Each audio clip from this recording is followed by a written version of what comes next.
Melanjutkan dari cerita sebelumnya. Saat mendengar kata permaisuri, pecinta puisi langsung semangat dan bertanya, di mana dia? Aku tidak boleh memberitahumu, ujar Aaron sambil merenggangkan bahunya. Ekspresi wajah pecinta puisi langsung berubah dan berkata, kamu sedang mempermainkanku. Asalkan kamu mengabulkan satu permintaanku. Katakan, kamu boleh membunuh semua orang keluarga Qin, tetapi jangan mengebom kediaman keluarga Qin. Kalau kamu bom, kedepannya aku mau tinggal di mana?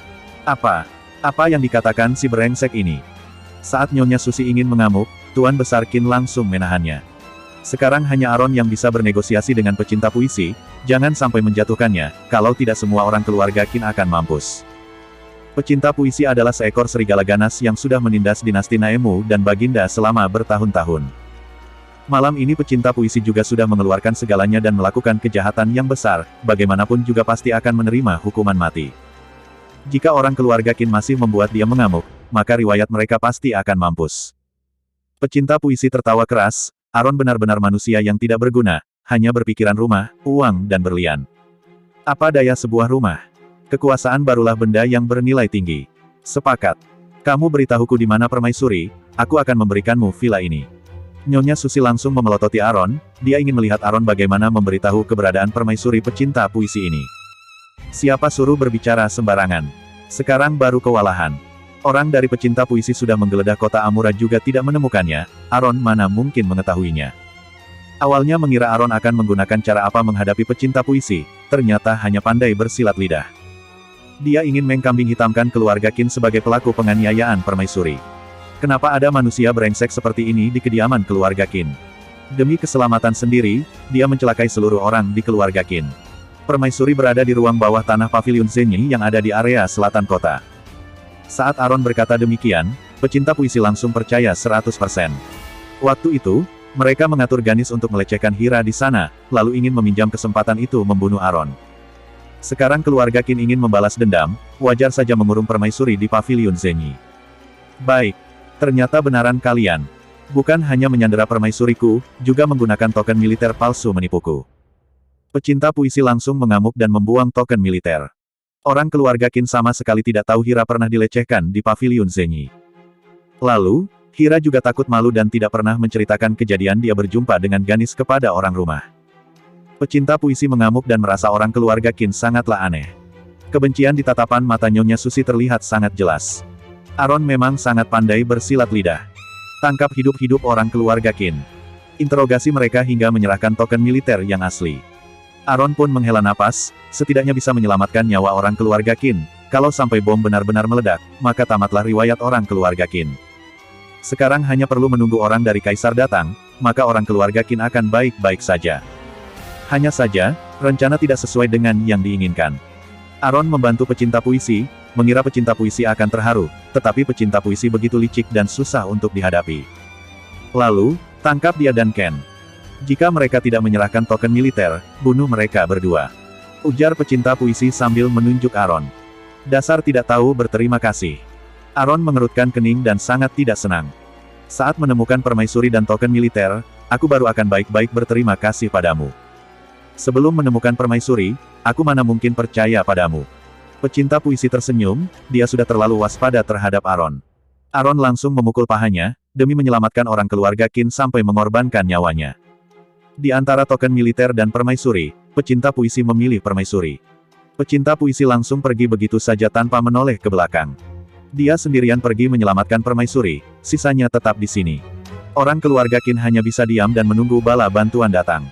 Saat orang dari pecinta puisi ingin mengikat Aaron, Ken masih ingin melawan. Aaron meminta Ken untuk tidak sembarangan bertindak. Ken memang pandai berkelahi, tetapi tidak mungkin bisa mengalahkan bom.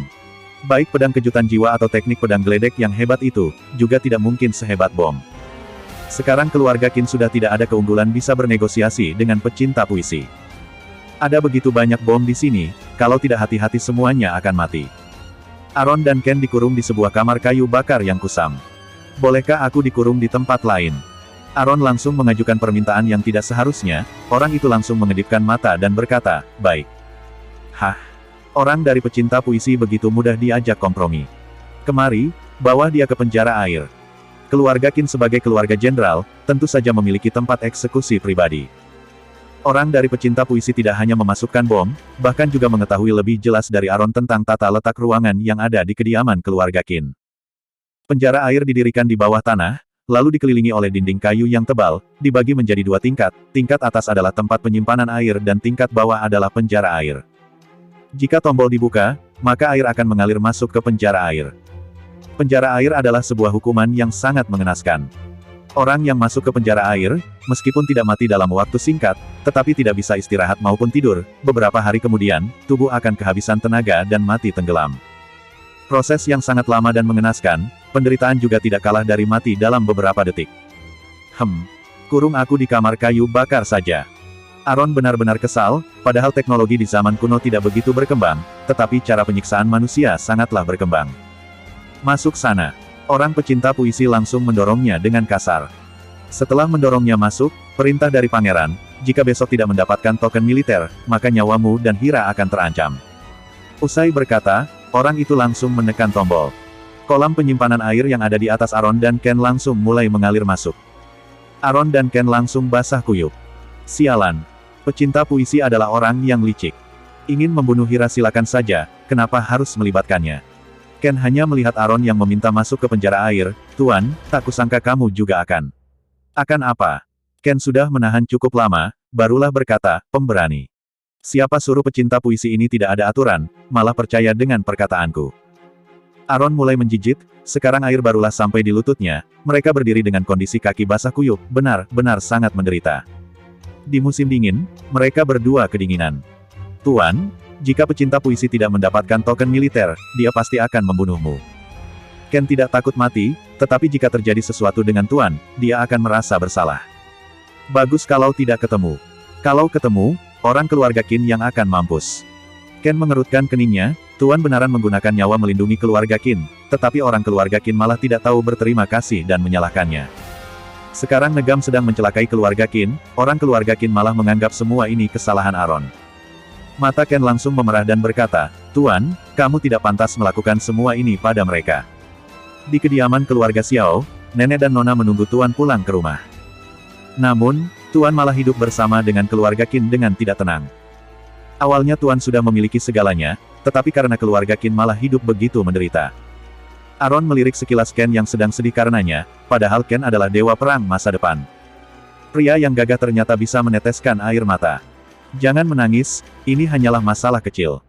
Semua ini memang pantas aku lakukan, karena aku adalah menantu keluarga Qin, aku berdiri satu pihak dengan keluarga Qin, hidup dan mati harus bersama, ujar Aron sambil menepuk bahunya. Tuan, kamu dirugikan, tapi keluarga Qin sama sekali tidak dirugikan. Cek. Jangan sembarangan berbicara, ujar Aron dengan nada menyalahkannya. Ken menundukkan kepalanya. Ini, maaf. Intinya, aku berharap keluarga Qin baik-baik saja, maka aku tidak bersalah terhadap Oman. Aron menengadahkan kepala ke arah sumber cahaya di penjara. Tapi, keluarga Qin benar-benar tidak tahu terima kasih. Aku tidak peduli, aku hanya melakukannya, maka langit pasti akan memberikanku yang terbaik. Aron memotong pembicaraannya, tatapan mata sangat berbinar, dia tidak memerlukan terima kasih dari keluarga Qin, dia hanya ingin mendapatkan uang dan kekuasaan. Tekadnya begitu bulat, sekarang air sudah mencapai bagian pinggangnya. Apakah Baginda akan datang menyelamatkan keluarga Qin? Ken mulai panik ketika melihat air semakin tinggi. Tenang saja, kita tidak akan mati. Ujar Aron sambil menggigil dan terus membulatkan tekadnya. Kali ini, dia akan menjatuhkan pecinta militer dan pecinta puisi sekaligus. Musuh ingin membunuhku, aku tidak akan mati. Aku ingin membunuh musuh sampai mati. Jika tidak membunuh pecinta puisi dan pecinta militer, maka dunia tidak akan damai. Setiap hari ada sekelompok orang yang terus mengincar posisinya, hidupnya mana mungkin akan bebas leluasa. Bertarung. Bertarung hingga tetes darah terakhir. Musim dingin dinasti Naemu yang ke-41. Pecinta militer dan pecinta puisi yang sudah merencanakan cukup lama, untuk merebut kekuasaan militer, dan memaksa kaisar untuk mengundurkan diri, lalu memindahkan kekuasaan ke tangan Negam.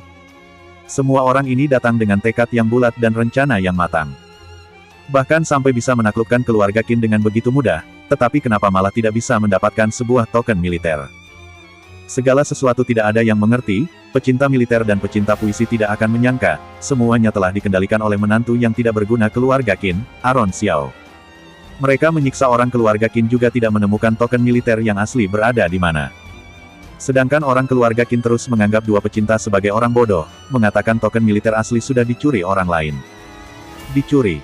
Pecinta militer dan pecinta puisi datang ke ibu kota tanpa perintah dan merencanakan segalanya hingga diam-diam menyusun bom di kediaman keluarga Qin. Bahkan mereka bekerja sama dengan mata dalam pasukan militer, jika mendapatkan token militer akan langsung bertindak menyerang ke istana kekaisaran. Rencana ini hampir disusun selama 10 tahun. Oman bisa mati juga merupakan bagian dari rencana mereka yang matang. Awalnya token militer yang seharusnya didapatkan dengan mudah, sekarang malah menghilang begitu saja. Aron sembarangan berkata, mengatakan sisa bagian berada di tangan kaisar. Setengah bagian yang ada di tangan kaisar juga sudah berada di tangan mereka. Kenapa sisa setengah bagian yang berada di kediaman keluarga Qin malah hilang begitu saja? Orang keluarga Qin sangat bodoh, tetapi malah sangat keras kepala, bersikeras tidak mengatakan token militer yang asli berada di mana. Bahkan dipukul sampai babak belur, juga tidak ada yang mengatakannya. Pecinta militer yang terus menunggu di markas pun datang ke kediaman keluarga Qin karena terlalu lama menunggu token militer. Pecinta militer sangat kekar, memiliki tatapan mata yang tajam, satu langkah kakinya bisa membuat permukaan tanah bergetar. Di mana Aron? Saat datang, dia tidak mencari orang keluarga Qin, melainkan mencari menantu tidak berguna itu. Pecinta militer tiba di penjara air. Setelah itu, pecinta puisi juga kembali bersama permaisuri. Kali ini, pecinta puisi percaya dengan perkataan Aron, semua ini adalah rencana dari keluarga Qin. Dia juga bergegas datang ke penjara air. Aron pasti mengetahui di mana orang keluarga Qin menyimpan token militer itu. Oleh karena itu, pecinta militer dan pecinta puisi tidak lagi memedulikan orang keluarga Qin, mereka langsung menginterogasi Aron. Aron dan Ken yang seharian berada di penjara air, napas mulai tidak teratur, karena air sudah mencapai lehernya. Meskipun pecinta militer dan pecinta puisi memiliki aura yang berbeda, tetapi tatapan mata mereka sama-sama tajam menatap ke arah Aron. Berhasil atau tidak tergantung pada ini. Jangan sampai karena hal kecil merusak rencana mereka selama 10 tahun ini. Di mana token militer? Pecinta militer berdiri di atas penjara air, lalu menundukkan kepala melihat Aron yang berada di bawahnya. Pada saat ini, Aron hanya mengulurkan kepala bernapas dengan sekuat tenaga dan dalam kondisi setengah sadar. Kondisi Ken juga tidak begitu baik, air sangat dingin, kaki kirinya sudah kejang-kejang dan berdiri pun tidak stabil. Dua orang ini lebih menderita dari orang keluarga Qin lainnya. Orang keluarga Qin hanya mendapatkan penyiksaan luar, sedangkan Aron hampir mati. Meskipun demikian, Aron masih hebat dalam bersilat lidah. Kak, kalian sudah tanya dari tadi. Aku sudah bilang, kalian tidak percaya, kenapa banyak tanya lagi? Pecinta militer langsung menghentakkan kakinya. Ah! Glub! Aron langsung masuk ke dalam air dan meminum beberapa teguk air. Sekarang keluarga Qin berada di bawah angin, tetapi kenapa Aron selaku menantu masih begitu berlagak? Pecinta militer pertama kalinya berjumpa dengan Aron. Awalnya dia mengira Aron sangat berlagak hanyalah isu, ternyata benar-benar begitu berlagak. Orang lain pasti akan meminta ampun jika sampai kondisi seperti ini, tetapi Aron masih begitu teguh dengan pendiriannya. Satu injakan ini langsung membuat Aron tenggelam. Pecinta puisi langsung menghentikan dan berkata, pecinta militer, Aron adalah tipe orang yang tidak boleh bertindak kasar padanya, aku akan mencoba membujuknya. Ayo cepat, waktu sudah sangat mendesak. Sekarang kita sudah mengulur begitu banyak waktu, jika sampai Baginda menyadari, semuanya akan terlambat. Pecinta militer memindahkan kakinya, Aron barulah bisa bernapas dengan normal. Sekarang Baginda sedang mengelak dari mata-mata negam untuk diam-diam mengatur bala bantuan, agar bisa membunuh pecinta militer dan pecinta puisi sekaligus. Ingin menyatukan pecinta puisi dan pecinta militer bukanlah hal yang gampang. Jadi, setelah Oman meninggal, Aron barulah melakukan hal-hal aneh seperti ini. Dia menyandera permaisuri, lalu membuat token militer palsu, agar rencana mereka tidak berhasil. Padahal sudah di depan mata, tetapi tidak bisa mendapatkannya. Hal ini membuat mereka sangat kesal dan mulai kacau. Sekarang pecinta militer datang ke kediaman keluarga Qin, semua ini berada di dalam perkiraan Aron. Asalkan Aron bersikeras mengatakan token militer berada di tangan Baginda, mereka pasti tidak akan percaya, pasti akan merasa Aron mempermainkan mereka. Pecinta militer pasti akan emosi, lalu mencari Aron untuk mencari masalah dengannya. Asalkan pecinta puisi dan pecinta militer berada di kediaman keluarga Qin, maka segalanya akan menjadi lebih mudah. Baginda tidak mungkin bisa membunuh pecinta militer di markasnya, karena ada banyak pendukung pecinta militer di sana.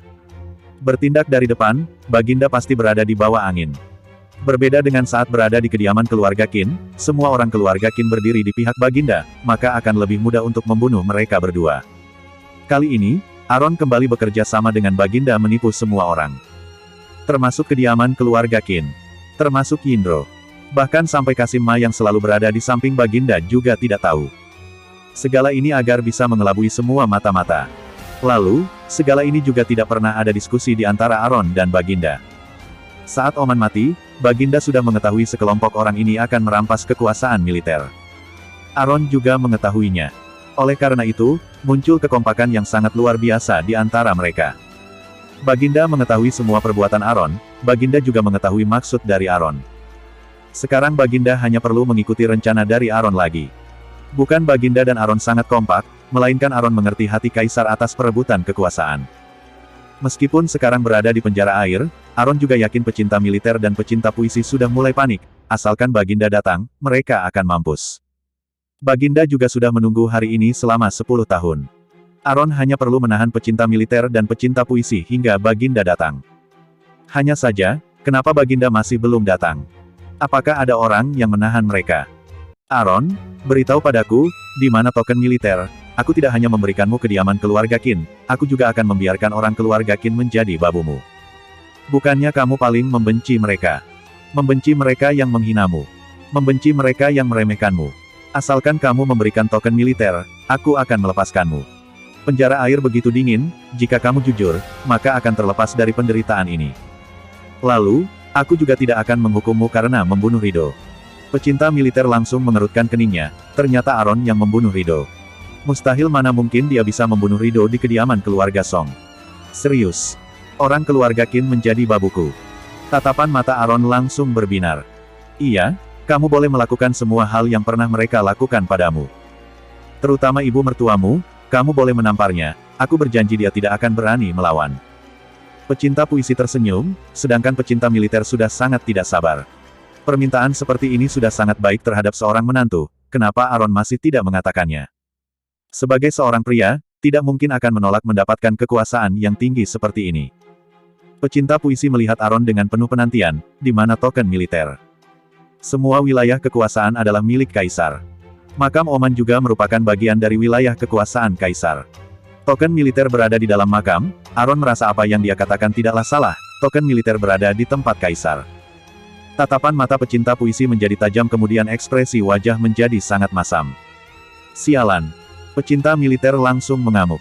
Lagi-lagi jawaban seperti ini. Semua orang keluarga Qin menjawab tidak tahu, sedangkan Aron menjawab di tempat Baginda.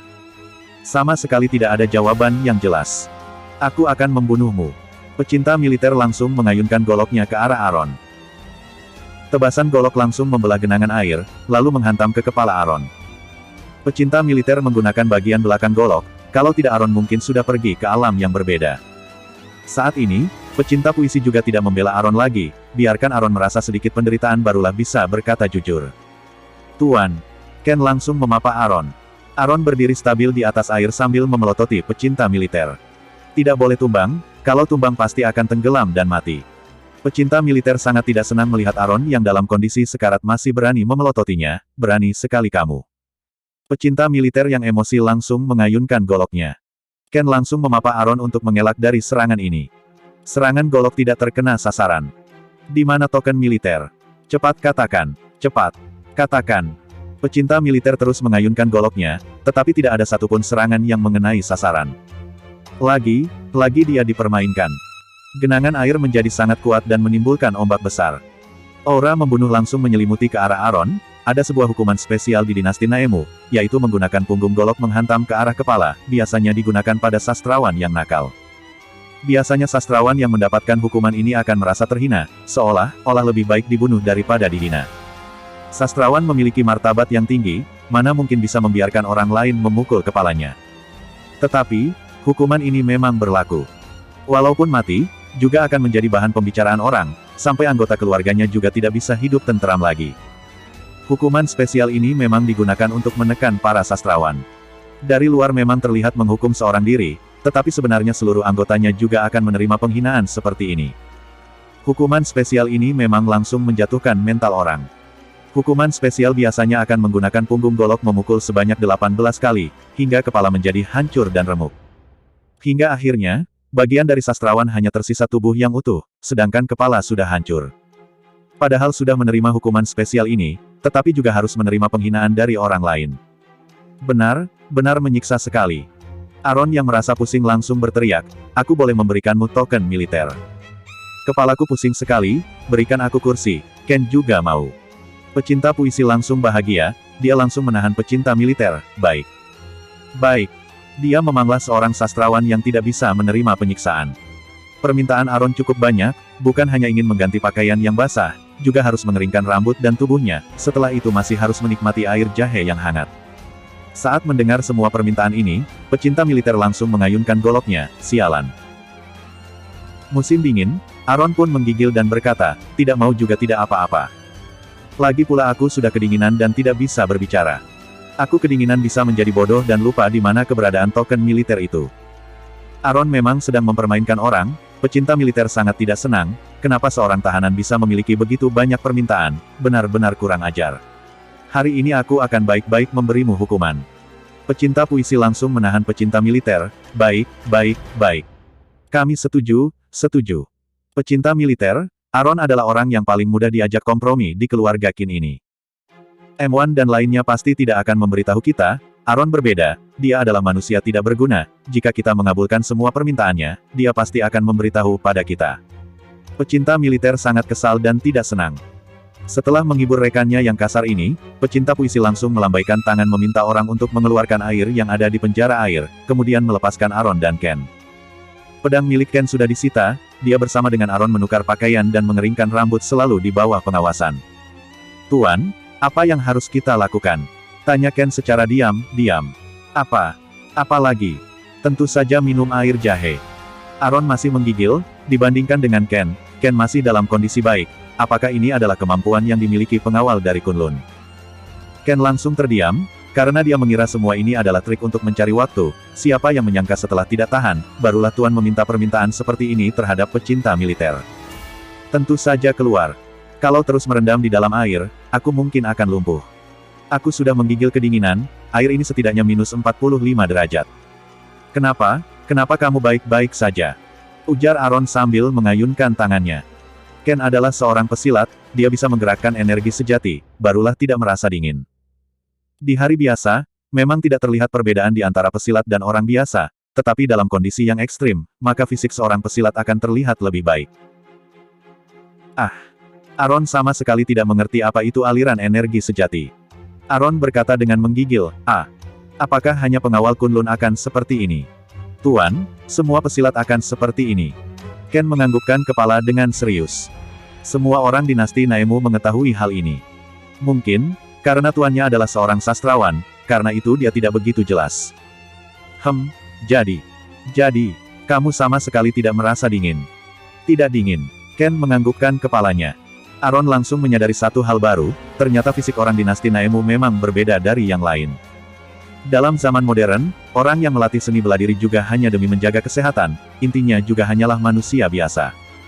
Sedangkan pesilat dinasti Naemu malah memiliki fisik yang berbeda.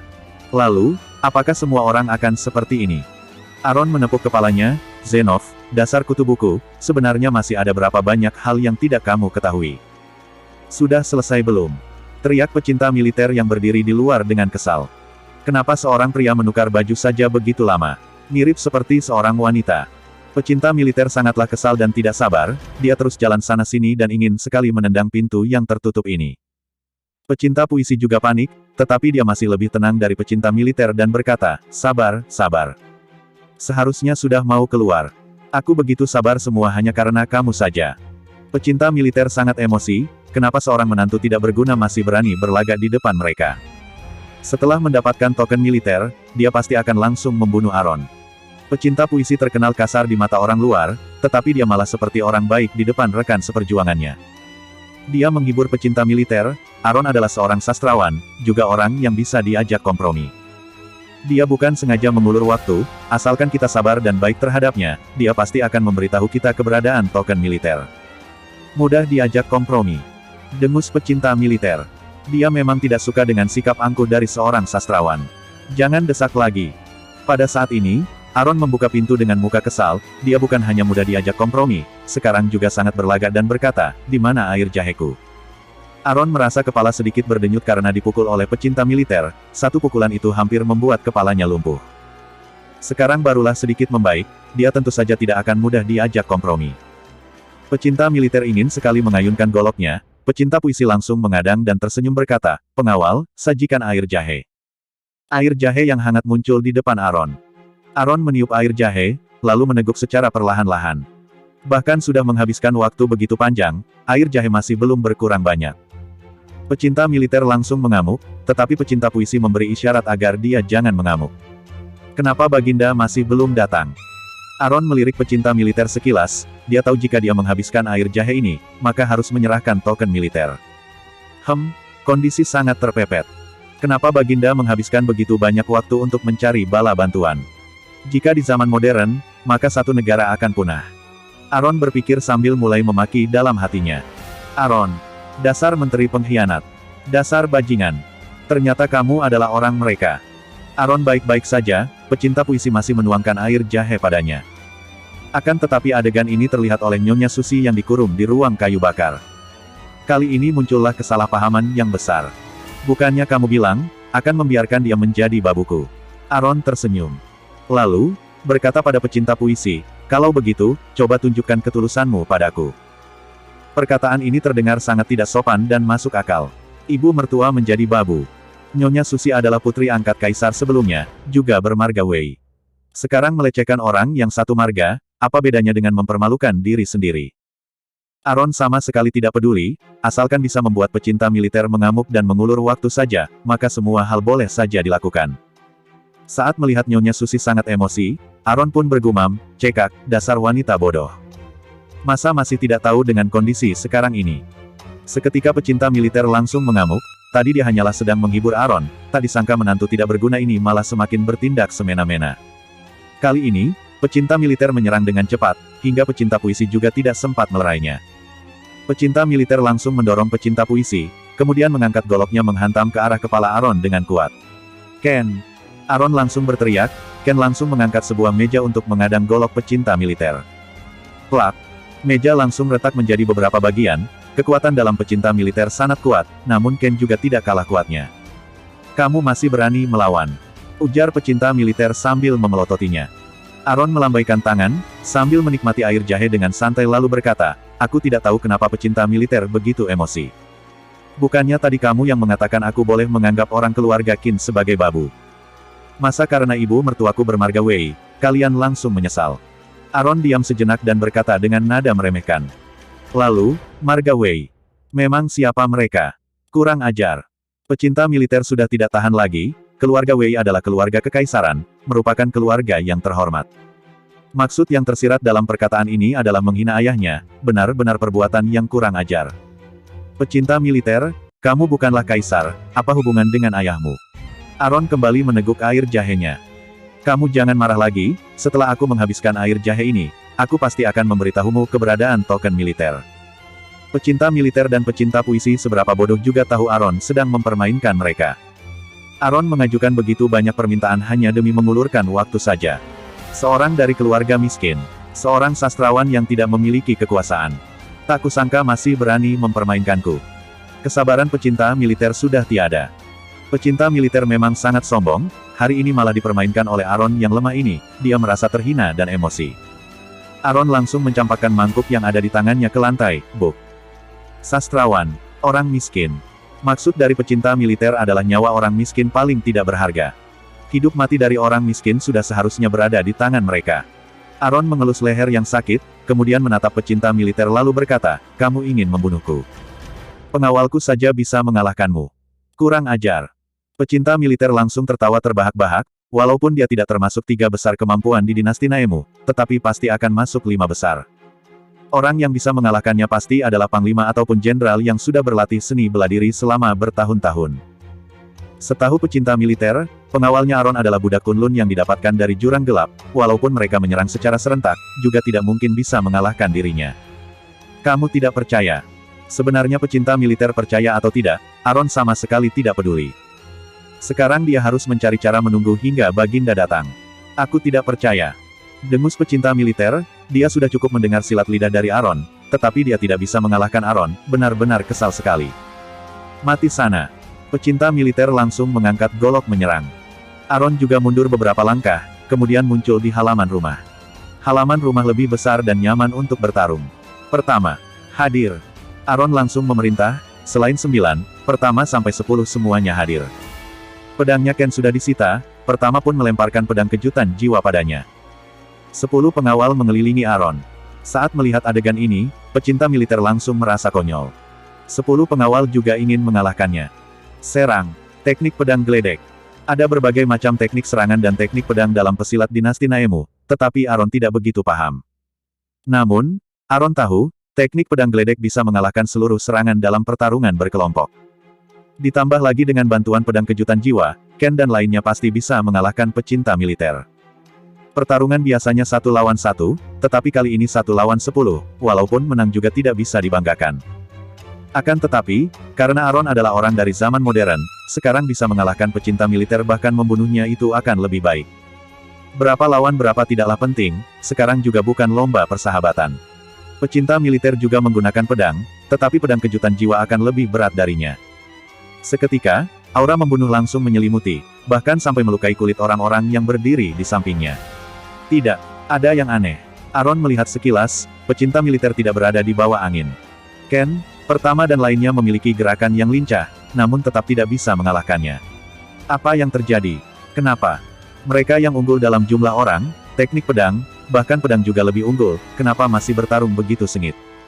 Aron mengelus lehernya yang sakit, lalu melirik pecinta puisi, bibirnya sedang bergerak pelan. Apa yang terjadi? Mereka sedang bertarung, kenapa dia malah membacakan mantra? Kekuatan pecinta militer langsung meningkat pesat, tatapan mata berbinar, akhirnya berhasil menemukan celah kelemahan Ken dan lainnya. Pecinta militer langsung mengayunkan pedangnya, pertama langsung luka parah, dia pun terpelanting ke tanah dan muntah darah, pof. Hahaha. Hanya seperti ini saja. Pecinta militer langsung tertawa keras. Aron mengerutkan keningnya, tetap fokus. Ken. Fokus. Baik. Muka Ken memerah, dia membawa pedang kejutan jiwa berdiri tak gentar di depannya. Sisa lainnya juga menyerang sekuat tenaga, pertama terluka, juga tidak memengaruhi mereka. Mereka bagaikan sekelompok serigala ganas yang sedang memangsa musuhnya. Pertarungan sengit kembali terjadi.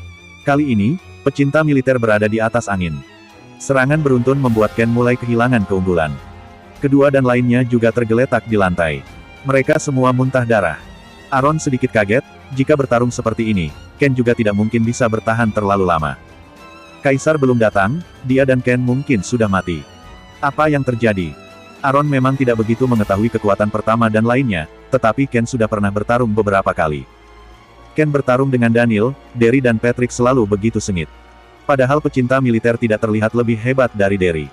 Lalu, kondisi Ken juga sangat baik hari ini. Kenapa? Kenapa bisa seperti ini? Apakah pedang kejutan jiwa dan teknik pedang ini bermasalah? Tidak, tidak mungkin. Bibir pecinta puisi terus bergerak, juga tidak tahu apa yang sedang dia katakan. Satu perkataan darinya, membuat pecinta militer menjadi lebih semangat. Aron terus mengelus lehernya, lalu melihat gerakan bibir pencinta puisi yang terus bergerak-gerak. Tiba-tiba, Aron merasakan sakit di bagian kepalanya. Dia merasa familiar dengan rasa sakit ini, seolah-olah sedang mengenang kembali ingatan yang ada di dalam benak Zenov. Sakit. Sakit sekali. Puff. Pada saat ini, Ken muntah darah, pecinta militer langsung membantingnya ke tanah. Kekuatan fisik yang sangat menakutkan. Hah? Kepala Aron sangat sakit, seolah-olah ada sesuatu yang ingin menerobos keluar dari kepalanya, tetapi tidak bisa, hanya terus menabrak di benaknya. Indro yang dikurung di ruang kayu bakar mengetahui kondisi aneh ini dan berkata, "Paman Buyut. Kenapa tidak bersyair? Kamu gila?" "Iya. Sekarang lagi bertarung, buat apa berpuisi?" Aron langsung membantah sambil mengelus kepalanya yang super sakit. Semua orang langsung membelalakkan matanya. Tak disangka Aron tidak mengerti. Bagaimana dulu Ken bisa memenangkan pertarungan sebelumnya? Semua orang tahu alasan kenapa sastrawan di dinasti Naemu memiliki kedudukan yang tinggi. Sebelum terbentuknya dinasti Naemu, semua orang menyadari ada kekuatan kuat yang terpendam di dalam puisi. Tinggi rendah kemampuan pengawal tidak ada hubungannya dengan basis kultivasinya, melainkan berhubungan besar dengan kemampuan puisi dari tuannya. Kemampuan puisi tuannya bisa meningkatkan kekuatan dalam pengawal dalam waktu singkat. Hanya pengawal yang bisa mengubah aura seni dari seorang sastrawan menjadi kekuatan dalam yang kuat dan mengeluarkan kekuatan tempur ke medan perang. Di dinasti Naemu, puisi benar-benar bisa membunuh orang. Oleh karena itu, Kaisar pertama membentuk aturan pengawal, mencoba untuk mendidik lebih banyak sastrawan, agar dinasti Naemu menjadi lebih kuat, juga agar para menteri bisa saling menekan. Juga karena itu, jalan menuju ujian kekaisaran begitu sulit. Karena bagaimanapun juga, tidak ada kaum bangsawan yang berharap sastrawan yang hebat namun nakal masuk ke kekaisaran menghadapi diri sendiri. Semua orang dinasti Naemu mengetahui hal ini. Bahkan anak kecil berusia 3 tahun juga tahu hubungan di antara sastrawan dan pengawal. Sebelumnya hanya karena hukum pengawal masih belum menyebar luas, maka itu sedikit orang yang membahasnya. Sebelumnya, sastrawan tidak berhak memiliki pengawal, jadi aura seorang sastrawan hanya bisa terlihat tetapi tidak bisa digunakan. Siapa yang mengira, Kaisar sekarang malah mengembalikan hukum pengawal ini. Indro yang di samping berteriak sambil mengingatkan, cepat membaca puisi, Ken sudah tidak tahan lagi. Apa-apaan ini? Aron mengelus kepalanya dan berpikir puisi memang bisa membuat orang naik jabatan, apa juga bisa membunuh orang. Kenapa tidak mengatakan lebih awal? Kalau tahu dari awal, dia akan langsung mengeluarkan semua kumpulan puisi Lamusa, hari ini mana mungkin akan kalah begitu telak. Sekarang pecinta puisi dan pecinta militer bekerja sama. Pecinta puisi sampai bersedia menurunkan martabatnya menjadi pegawalnya pecinta puisi. Ternyata yang disebutkan oleh pecinta puisi tadi bukanlah mantra melainkan puisi. Aron yang tidak berpengalaman ditambah dengan kepala yang sangat sakit sudah tidak ingat dengan puisi. Dia mengelus kepalanya dan merasa kesakitan. Apakah puisi lama juga bisa? Aron mengelus kepalanya sambil menghindari serangan pecinta militer. Tentu saja tidak bisa. Harus yang baru. Indro langsung menggelengkan kepalanya. Setelah hari ini berlalu, dia harus baik-baik menjelaskan kondisi dinasti Naemu kepada Paman Buyut. Paman Buyut sama seperti leluhurnya, sangat membenci dinasti Naemu hingga tidak begitu mengerti dengan kondisi dinasti Naemu. Paman Buyut memang tidak takut dengan siapapun, langsung menerobos kemana saja, lebih menakutkan dari leluhurnya. Hubungan antara sastrawan dan pengawal, puisi dari sastrawan semakin baik, maka aura membunuh dan kekuatan dalam pengawal akan menjadi lebih kuat dan menakutkan. Proses ini bisa dikatakan saling membunuh, juga bisa dikatakan saling beradu puisi. Hal ini berbeda dengan berdebat Tao di Aula Neom, beradu puisi adalah bertarung pedang dan mempertaruhkan nyawa. Puisi juga dibagi beberapa kelas, beradu puisi terbagi menjadi 3 tingkatan yaitu rendah, normal dan tinggi. Jika tingkat rendah adalah puisi biasa, aura yang memancar keluar dari pengawal mungkin bisa bertahan, tetapi tidak bisa mengalahkan musuh, setidaknya nyawa masih akan terselamatkan. Jika tingkat normal, puisi sangat indah dan anggun, merupakan standar dari peserta ujian negara, kekuatan dalam dan energi membunuh yang memancar keluar dari pengawal bisa menahan semua serangan. Jika tingkat tinggi, merupakan standar puisi kekaisaran, kekuatan dalam dan energi membunuh yang memancar keluar dari pengawal bisa dikatakan tiada taraf dan tak terkalahkan. Semua ini adalah pengalaman yang didapatkan dari setiap pertarungan. Karena seni dalam puisi sangatlah luas dan susah untuk dibagi, maka itu hanya ada 3 tingkatan ini. Dalam tingkatan yang sama, kekuatan tempur pengawal akan berada di ruang lingkup yang sama. Namun, jika puisi memiliki tingkatan lebih tinggi, maka kekuatan tempur pengawal akan menjadi semakin kuat. Beradu puisi, hanya bisa menggunakan puisi baru. Puisi lama tidak bisa menyentuh hati pengawal, juga tidak bisa membangkitkan kekuatan dalam dan energi membunuh yang ada di dalam tubuh pengawal. Di dinasti Naemu, sebagian besar sastrawan hanya belajar dan tidak mendalami. Di masa krisis lomba puisi, sebagian besar orang hanya berada di tingkat rendah, hanya sebagian kecil orang yang mencapai tingkat normal. Hanya ada beberapa orang yang bisa mencapai tingkat tinggi. Apa? Puisi juga ada tingkatannya. Pantas saja Zero mati begitu cepat. Dinasti Naemu memang sangat benci dengan ilmuwan. Pecinta puisi memiliki seni yang sangat baik, kekuatan tempur pecinta militer juga sangat kuat, mereka berdua bekerja sama mengeluarkan kekuatan bertarung yang sangat kuat. Pantas saja pecinta militer berani sendirian datang ke kediaman keluarga Qin. Orang keluarga Qin, selain Aron, sisanya tidak ada yang bisa mengalahkan pecinta puisi. Pada saat ini, 10 pengawalnya Aron sudah tumbang. Aron barulah mengerti, tadi pecinta militer tertawa terbahak-bahak bukan terhadap Ken dan lainnya, melainkan Aron.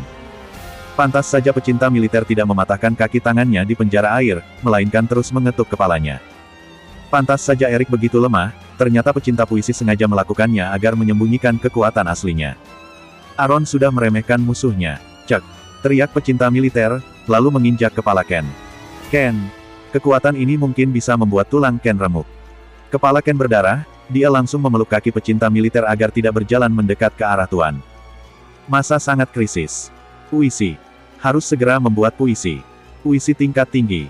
Aaron mengelus kepalanya, tetapi pikiran sangat kosong. Paman buyut. Fokus. Fokus. Kamu harus berkontak batin dengan Ken, maka harus fokus. Aaron meliriknya, kepalanya sangat sakit.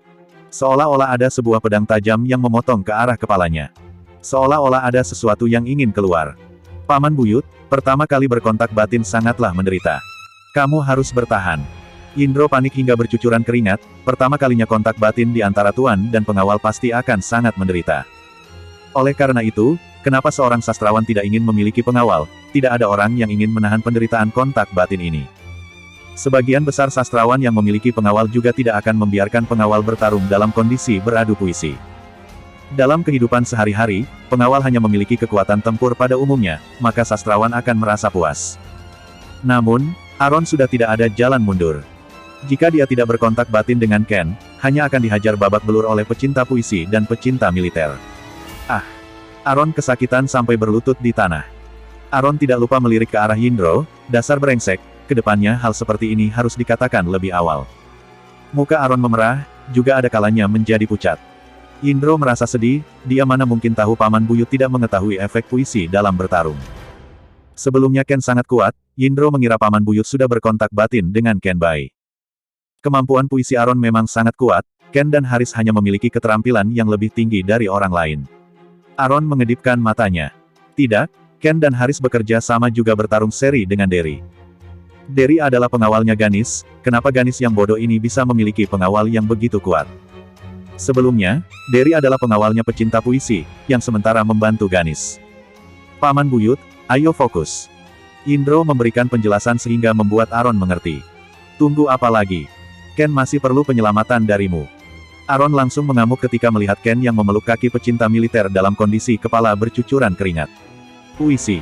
Meskipun kepala pecah, juga harus mengeluarkan sebuah puisi yang dahsyat. Sialan. Masa dia masih kalah dari manusia zaman kuno? Tuan. Tidak apa-apa, aku masih bisa bertahan, kamu pikirkan pelan-pelan. Ken terus memeluk erat kaki pecinta militer. Karena wajah Aaron lebih menderita darinya. Aaron mengepal erat kedua tangan, lalu melirik pecinta puisi dan berhasil menemukan sebuah puisi yang paling cocok untuk sekarang ini. Walaupun dia sangat menderita, tatapan mata sangat tajam, hal ini membuat pecinta puisi langsung tercengang. Setelah itu, terdengar Aaron yang sedang berpuisi, aku tahu, dunia ini begitu indah. Tapi keindahan abadi hanya di surga. Ah! Sakit. Usai berkata, kepalanya semakin sakit. Akhirnya, pedang yang berada di benaknya berhasil keluar dari lautan kesadaran Aaron. Aaron mengepal erat kedua tangannya, kemudian terdengar suara getaran yang kuat. Maka kesanalah jiwaku menuju, melepaskan diri dari hiruk pikuk dunia. Bersambung.